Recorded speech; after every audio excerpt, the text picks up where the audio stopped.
반갑습니다. 오늘 우리가 함께 살펴볼 하나님의 말씀은 베드로전서 3장 13절에서 22절까지의 말씀입니다. 베드로전서 3장 13절에서 22절까지의 말씀을 저와 여러분이 한 절씩 교독하도록 하겠습니다. 제가 먼저 베드로전서 3장 13절을 읽겠습니다. 이것은 하나님의 말씀입니다. 그러므로 여러분이 열심으로 선한 일을 하면 누가 여러분을 해치겠습니까? 그러나 정의를 위하여 고난을 받으면 여러분은 복이 있습니다. 그들의 위협을 무서워하지 말며 흔들리지 마십시오. 다만 여러분의 마음속에 그리스도를 주님으로 모시고 거룩하게 대하십시오. 여러분이 가진 희망을 설명하여 주기를 바라는 사람에게는 언제나 답변할 수 있게 준비를 해 두십시오. 그러나 온유함과 두려운 마음으로 답변하십시오. 선한 양심을 가지십시오. 그리하면 그리스도 안에서 행하는 여러분의 선한 행실을 욕하는 사람들이 여러분을 헐뜯는 그 일로 부끄러움을 당하게 될 것입니다. 하나님께서 바라시는 뜻이라면 선을 행하다가 고난을 받는 것이 악을 행하다가 고난을 받는 것보다 낫습니다. 그리스도께서도 죄를 사하시려고 단 한 번 죽으셨습니다. 곧 의인이 불의한 사람을 위하여 죽으신 것입니다. 그것은 그가 육으로는 죽임을 당하시고 영으로는 살리심을 받으셔서 여러분을 하나님 앞으로 인도하시려는 것입니다. 그는 영으로 옥에 있는 영들에게도 가셔서 선포하셨습니다. 그 영들은 옛적에 노아가 방주를 지을 동안에 곧 하나님께서 아직 참고 기다리실 때에 순종하지 않던 자들을 말하는 것입니다. 그 방주에 들어가 물에서 구원받은 사람은 겨우 8사람밖에 없었습니다. 그 물은 지금 여러분을 구원하는 세례를 미리 보여준 것입니다. 세례는 육체의 더러움을 씻어내는 것이 아니라 예수 그리스도의 부활을 힘입어서 선한 양심이 하나님께 응답하는 것입니다. 그리스도께서는 하늘로 가셔서 하나님의 오른쪽에 계시니 천사들과 권세들과 능력들이 그에게 복종하고 있습니다. 아멘. 아멘. 우리는 살면서 우려하던 일이 현실이 되는 경우가 있습니다. 곤란하고 힘들어 보이는 일을 보면서 저것만은 내가 맡지 않았으면 좋겠다 하고 생각하다가 어느 순간 정신을 차리고 보면 내가 그 일을 맡고 있는 그런 때가 옵니다. 오늘 본문이 저에게 그런 현실이라고 할 수 있겠습니다. 오늘 본문은 수많은 학자들이 입을 모아서 해석하기 가장 어려운 본문 중 하나라고 말하는 그런 유명한 본문 중 하나입니다. 그래서 저의 부족함 때문에 말씀의 은혜를 가리진 않을까 걱정이 되는 그런 본문이라고도 할 수 있겠습니다. 무엇 때문에 그렇게 걱정이 되냐? 예를 들어서 19절에 옥에 있는 영들에게 예수님이 가셔서 무엇인가를 선포하셨다라는 말씀에 대해 그 옥은 무엇인지, 예수님은 언제, 왜, 어떻게 그 옥으로 가셨는지, 가서는 무엇을 선포하셨는지에 대해서 전 정확하게 알 수가 없습니다. 제가 여러 학자들의 의견을 모른다는 게 아니라 그 의견들에 대해서 제가 확신이 드는 바가 없기 때문에 이건 이런 뜻이다 라고 여러분들에게 단정지어서 말씀드리기가 힘들다는 것입니다. 우리가 이런 식으로 말씀의 어떤 디테일의 의미를 확신하기 어려운 이유는 그 말씀에 어떤 무슨 은밀하고 신비로운 비밀이 숨어있기 때문이 아니라 무엇보다 이 본문이 특정한 시대적 문맥에 따라 쓰여졌기 때문입니다. 제가 교역자들 사이에서 안진성 전도사님 다음으로 가장 막내인데요. 가끔 우리 교역자분들께서 옛날 얘기를 하시면은 제가 생전 처음 들어보는 여러 가지 이름들과 단어들이 나올 때가 있습니다. 그럼 제가 알아들을 수가 없게 되죠. 오늘 본문도 특히 옥에 있는 영들이라는 이런 레퍼런스가 당대 유대인들의 문헌 속에 없는 얘기가 아닙니다. 제가 굳이 에녹서와 같은 외경을 언급할 수도 있지만은 그 내용을 따로 언급하진 않으려고 합니다. 하나님께서 교회를 통해 외경이 성경이라고 인치시지 않으셨기 때문입니다. 하지만 어쨌든 우리는 옥에 있는 영들이라는 말이 현 시대의 우리들에겐 좀 이상하게 들리고 영적으로 들리지만 당시대 사람들이 들었을 때는 직관적으로 떠오르는 무엇인가가 분명히 있었다는 것입니다. 예를 들어서 제가 TV를 보진 않습니다만 요즘 우영우라는 드라마가 굉장히 유행이라고 들었습니다. 예를 들어서 제가 일기장에 오늘 우영우를 봤는데 굉장히 재밌었다라고 적었던 것을 1000년 후에 어떤 고고학자가 발굴했다고 칩시다. 그럼 고고학자들은 이 사람이 지금 여기서 말하는 우영우는 사람인가 아니면 책인가 영화인가 이런 사소한 것을 굉장히 진지하게 파고들고 연구를 하고 논문을 쓰겠죠. 우리가 성경을 볼 때 마치 이런 학자의 태도로 너무 디테일에 몰두하는 모습은 사실 그 글 전체에서 말하고 있는 것이 무엇인가에 대해서 놓치는 어떤 우스꽝스러운 모습이 될 수도 있다라는 것입니다. 성도인 우리는 성경을 통해 삼위 하나님을 발견하면 그만입니다. 성경은 어떤 과학을 증명할 의무도 없고 세상 모든 것에 대해 설명할 의무도 없습니다. 왜냐하면 성경의 목적은 삼위 하나님을 예배하는 데에 있기 때문입니다. 그럼 오늘 우리는 이 본문이 말하고자 하는 핵심에 대해서 집중해 봤으면 좋겠습니다. 오늘 본문뿐만 아니라 베드로전서 전체를 꿰뚫는 중요한 이슈는 바로 고난입니다. 세상은 진리를 미워하기 때문에 성도가 된다는 것은 고난의 삶을 자처하는 것과 마찬가지입니다.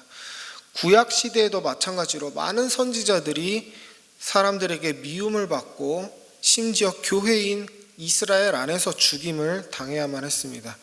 그 선지자들의 모범이자 완성자로서 우리 주 예수 그리스도 또한 이스라엘 안에서 재판을 통해 정죄를 받으시고 십자가라는 저주의 형벌을 받으셨습니다.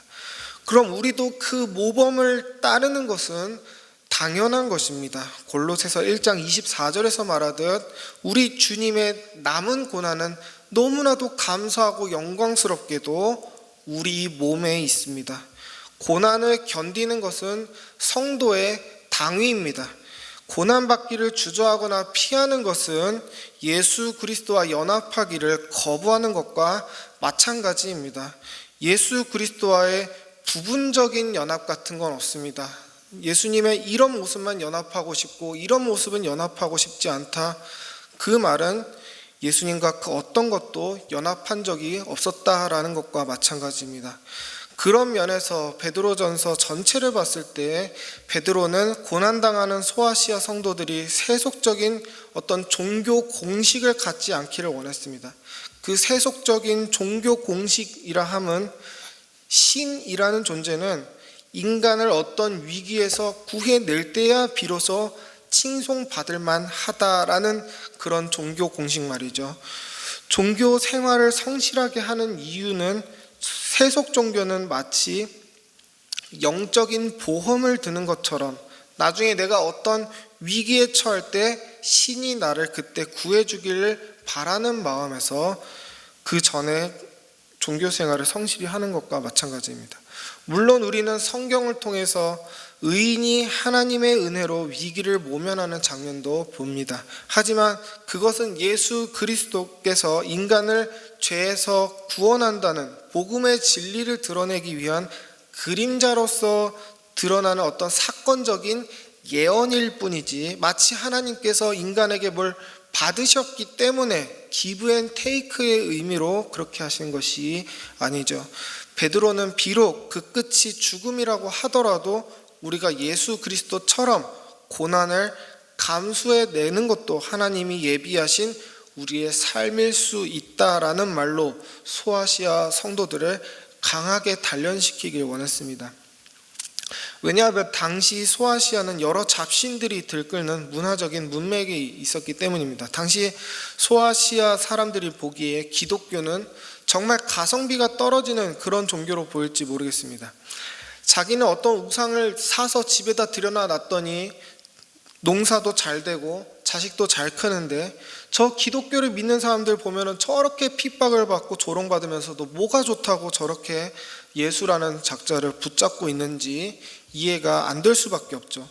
바로 이런 세속적인 통념에 휘둘리지 말라고 지금 베드로는 얘기하고 있는 것입니다.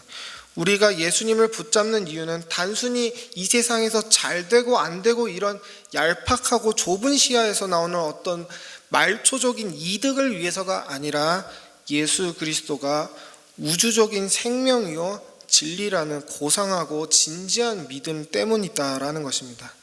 여러분, 사람을 선동하기에는 어떤 말이 더 쉬울까요? 이것이 더 쉽지 않겠습니까? 여러분, 예수를 믿으십시오. 당신의 자녀가 좋은 대학에 갈 것입니다. 예수를 믿으면 당신이 교통사고를 당하지 않고 암에 걸리지 않을 것입니다. 이렇게 말하는 것이 사람을 불러 모으기에 좋지 않겠습니까? 만약 진짜 그렇게 해서 잘 되는 사람이 있다면 신이 나서 보십시오, 제 말을 듣더니 이렇게 잘 되지 않았습니까? 라고 하면 되는 것이고, 만약 어떤 사람이 믿었는데도 안 좋은 일이 생겼다 하면은 계속해서 당신의 삶을 돌아보십시오. 죄가 있지 않았습니까? 믿음이 부족하지 않았습니까? 헌금을 덜 내지 않았습니까? 이런 말로 그 사람을 또 정죄하겠죠. 그러면 그 사람은 자기가 잘 될 때까지 그 종교에 충성할 것입니다. 여러분, 종교 장사라는 게 보통 이런 식 아니겠습니까? 그런데 그런 종교를 받아들이는 것은 믿음의 문제가 아니라 지금보다 더 잘 살고 싶어하는 인간의 본능의 문제에 불과합니다. 베드로는 예수님의 이름을 장사질 따위로 이용하지 않았습니다. 베드로는 성도들에게 뭐라고 말합니까? 그리스도처럼 고난을 기꺼이 받고 죽기까지 믿어라. 장사꾼은 여러분 이렇게 말하지 않습니다. 장사꾼은 우리에게 본능에 충실할 것을 요구하지만 고난을 받아들이라는 오늘 우리가 읽은 본문의 요지는 잘 살고 싶다는 인간의 자연적인 본능을 거스르는 문제요, 내 육체의 생명을 넘어서는 문제요, 즉 영적인 문제, 믿음의 문제가 되는 것입니다. 정말로 예수님을 인격적으로 만나고 예수님을 사랑하는 사람만 듣고 이해할 수 있는 말을 지금 베드로가 하고 있는 것입니다. 그런 의미에서 베드로는 노아의 방주 이야기를 시작합니다.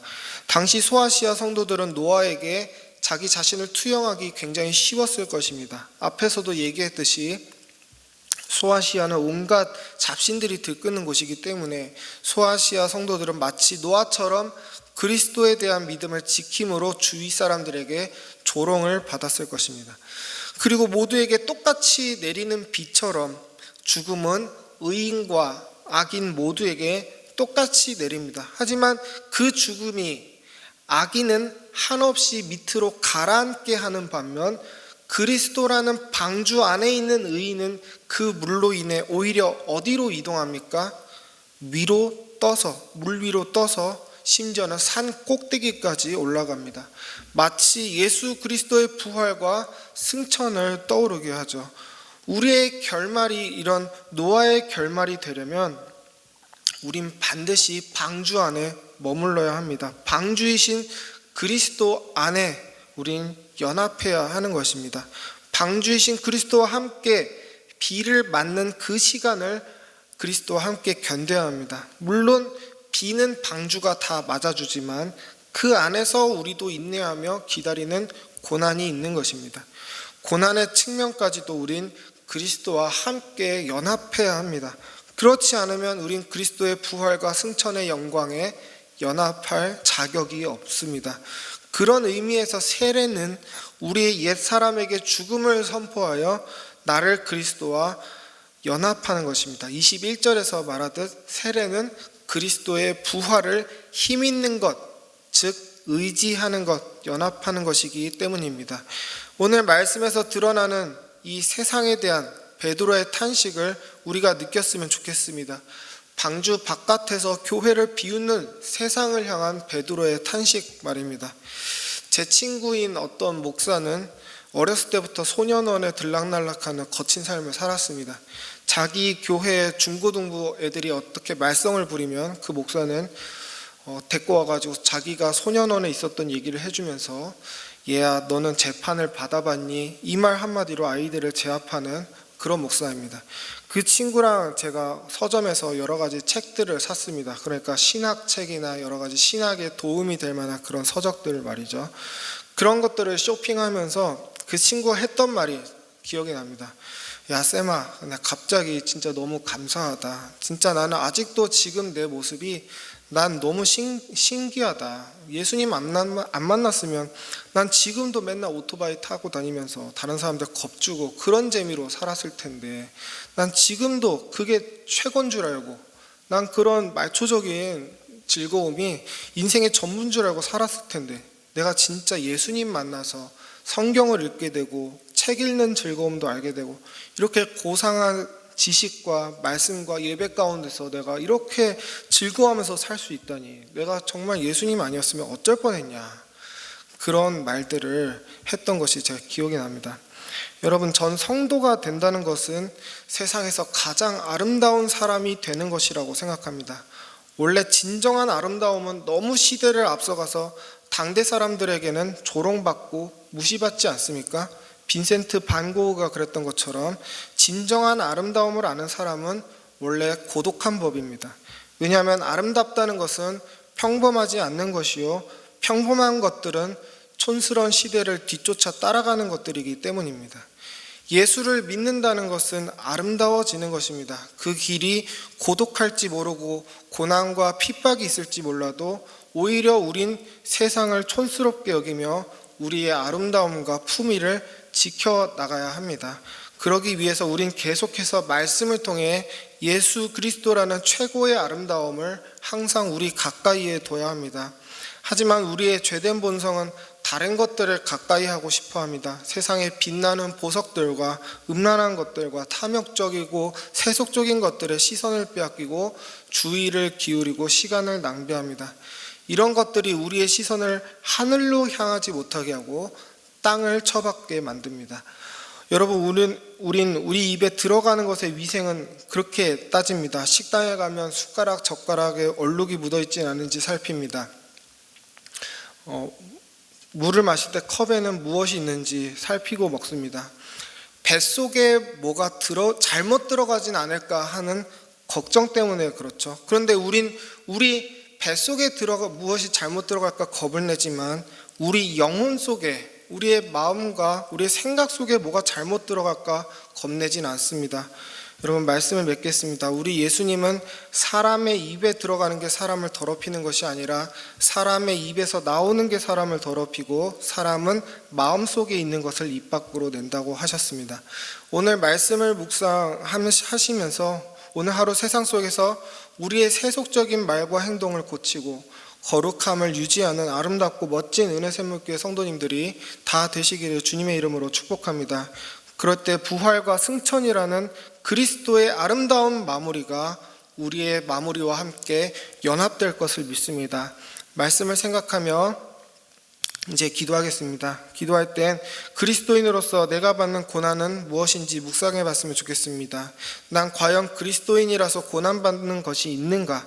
그냥 업무가 힘들거나 그런 것이 아니라 내가 예수님 믿는 신앙 때문에 좀 더 번거롭게 뭔가를 더 고민해야 되거나 아니면 사람들에게 눈치를 받거나 하는 것들이 있는지 고민해 봤으면 좋겠습니다.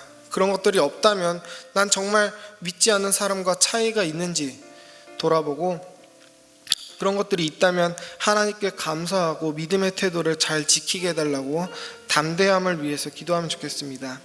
매주 수요일은 국가와 선교사를 위해 기도하는 날입니다. 하나님께서는 국가를 통해서도 우리를 보호하십니다. 대한민국을 주심에 감사하며 우리나라의 안보와 경제와 여러 모든 것들이 교회를 위해 더욱 강해질 수 있도록 기도해 주시고, 전 세계에 흩어져 있는 선교사님들의 사역과 건강을 위해서도 기도해 주시기 바랍니다. 마지막으로 돌아오는 주일에 있을 총목자 모임을 통해 목자들이 더욱 믿음 안에서 강하게 되고 은혜샘물교회가 더욱 하나 될 수 있게 해달라고 기도해 주시기 바랍니다. 그럼 이 모든 것을 위해 기도하신 후에 각자 기도 제목으로 기도하시고 담대하게 세상 속으로 나아가시기 바랍니다. 기도합시다.